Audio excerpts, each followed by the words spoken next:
Ladies and gentlemen, welcome back on my channel. The Vespa has stopped working, was leaking fuel. So today we will check out how to fix it and clean the carburetor.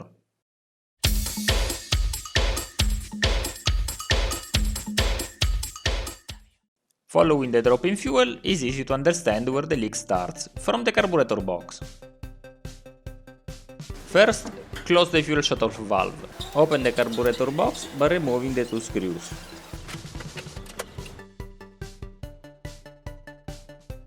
Looks how I found the fuel line. Disconnected! And there was no clamping holding it.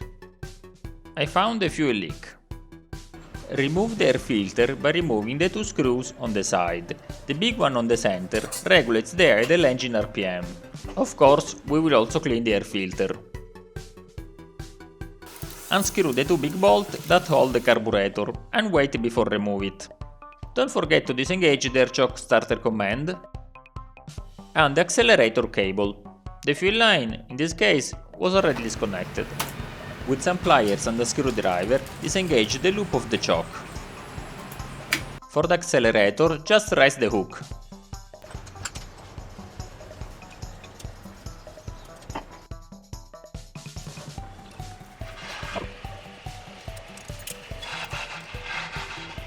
In order to remove the carburetor, you must push it a little bit forward, because it's held by the air-fuel mixture screw. A little O-ring is dropped. Be very careful, don't let fall any object below, because there is the crankshaft and it's a big mess if anything goes there. To clean the carburetor, you may use fuel, the nitro thinner or a carburetor cleaner. It also depends how dirty it is. Fuel is anyway a good and cheap choice. Prepare a pot, and I suggest you to use a new gasket rebuild kit. And before managing to use any gasoline, thinner or other chemical stuff, use gloves, keep away fire and stay in a well-vented area. Don't use latex gloves, use nitric gloves that are chemical and fuel resistant. I suggest always keeping the old gaskets until you finish the jobs. Here we have the gaskets above and below the cap, a little filter that I'm going to reuse it. The fuel filter is fragile, so be careful when you try to remove it.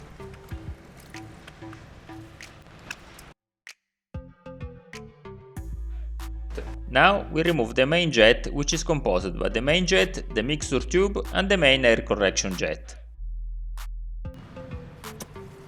Now the idle jet.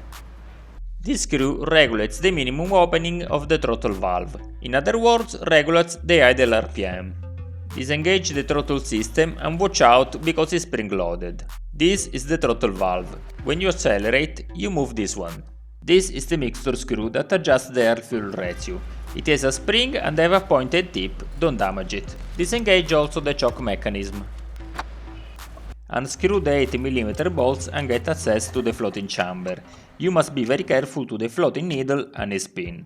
Let's take a look how it works. When the fuel enters in the chamber, the float rises and pushes the floating needle that closes the incoming fuel and maintains a constant level of fuel on the floating chamber. As soon as the fuel level starts to decrease, the float goes down and opens the fuel line again. You can't appreciate how much is dirty this carburetor from the camera. It's very dark due to carbon deposit and dust. Must be as shiny as possible. We have a little jet here. This is the choke jets. It's enriched air-fuel mix ratio in the cold start. Most of the dirt is collected on the floating chamber. Clean very well any parts. I remember I use gasoline, but you may use carburetor cleaner or nitro thinner. The nitro thinner may be aggressive on the gaskets, so don't use on them. The jet are the most important parts to clean. All little holes must be clean. Always check description for update, suggestion and tip and tricks.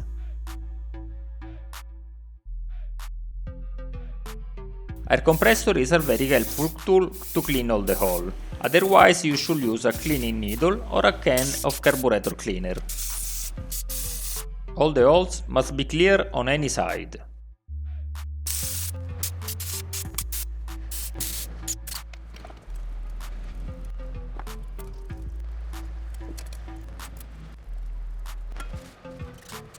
Last clean on the main part of the carburetor and we are ready. Using a brush will make the job better. In some parts, as the floating chamber, I had better result with a towel making pressure with the finger. The brush is not enough, especially on the bottom of the chamber.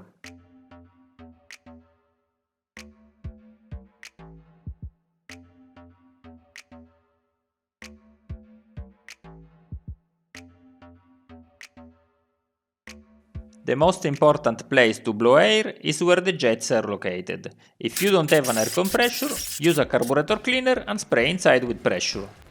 During the carburetor cleaning process, wear always gloves, eye protection, a good respirator mask and keep away heat and fire. When you blow air, a lot of toxic and flammable vapor are sprayed around. You do this job on your own responsibility. This little net filters the fuel before it's entering the carburetor. Clean gently, and if you blow with air, don't do a high pressure, it's very easy to break. Now we can reassemble everything. Start with the main jet. Don't tighten too much since it's aluminum, it's soft. Proceed with the idle jet. And then with the choke jet, which is connected to the choke mechanism. You see the passage from the choke jet to the choke mechanism? Reconnect the choke mechanism. This is without gaskets.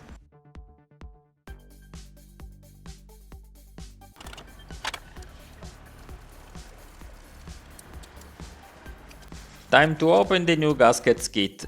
Start with the hook throttle cable. Pull it and replace the seal that should be included in the kit. I suggest also to replace the gaskets one at a time, so you don't get confused. Using some lubricant will make your job easier.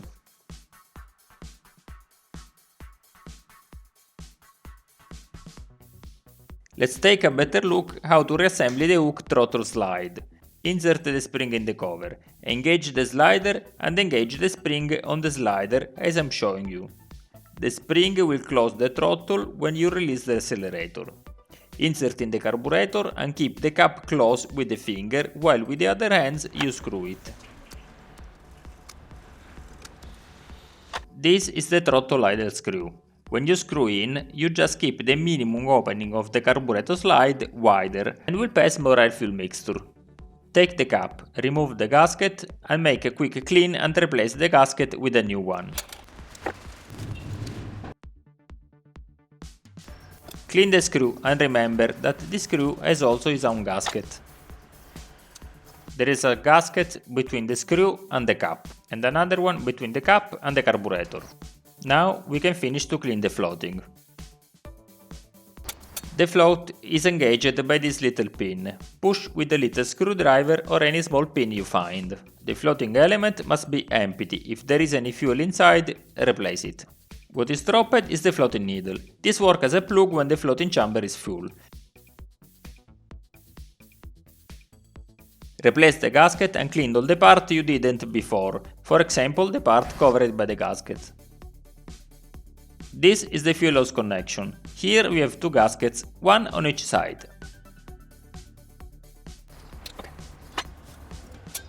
The reason why I suggest you to replace all the gaskets one by one is because you may easily recognize it, and plus there is some place where it's not supposed to be a gasket.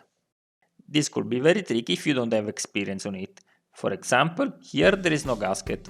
How much time you could spend to realize if all the gaskets were removed? Very carefully clean the floating needle. The tip is a rubber seal and must be in a good conical shape, otherwise will not close the fuel. Insert the floating needle in the floating element. Insert from the side and then insert the floating needle on its housing. Must be very smooth on the movement, if so you may block the floating with its own pin. The pin must be almost flush in both sides.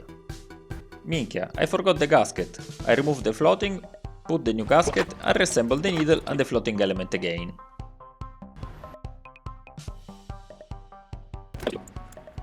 Put the fuel filter on the other side, then the cap, which, I remember you, has two gaskets, one below the cap and one on the screw.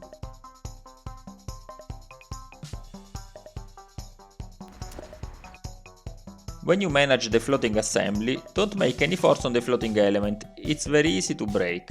Insert the floating element on the carburetor and screw it.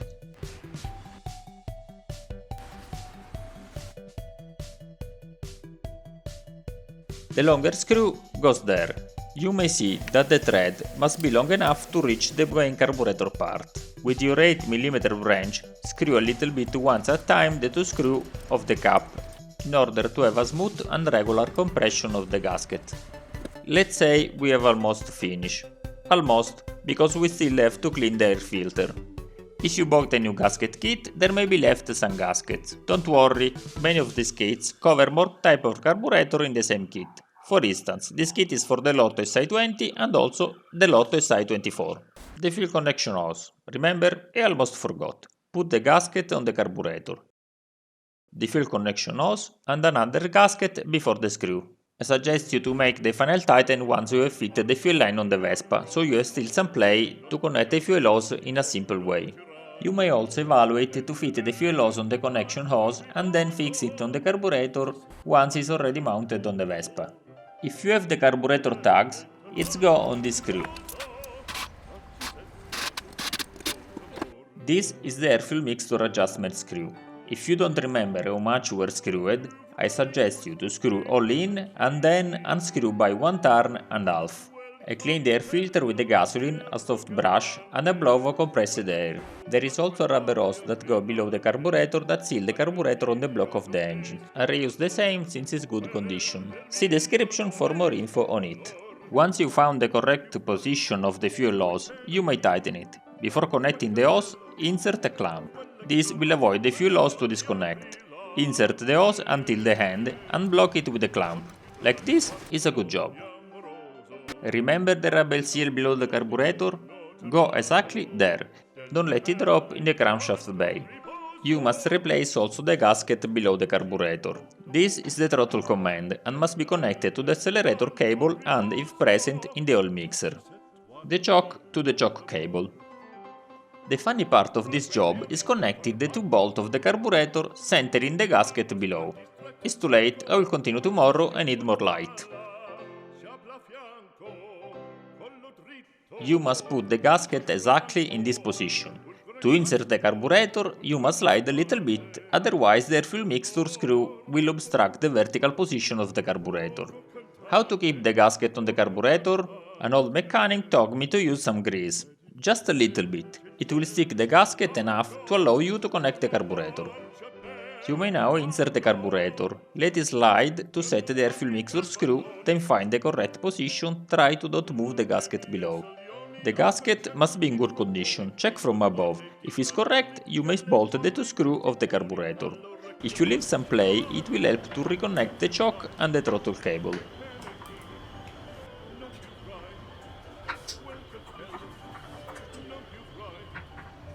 Reconnect the choke and check it for working. If your Vespa is a later model, like mine, is equipped with a separate oil mixer, you must reconnect the throttle cable to it. With the pliers and a screwdriver, it's an easy job. Finish to tighten the carburetor on the garter. Also here, to have a smooth compression of the gasket, tighten a little bit one by one until it's well fixed. Reassemble the fuel connection hose if you didn't before. Remember that the Vespa block is aluminum alloy, it's easy to strip the thread. Don't screw too hard. You may always screw more, but not always screw less once the damage is done. Reposition the air filter and fix it with the two screws. Then put the cover, also this is held by two screws. Finish to reassemble everything if you left something. Thank you for watching this video. If you liked it, please leave thumbs up and subscribe to my channel.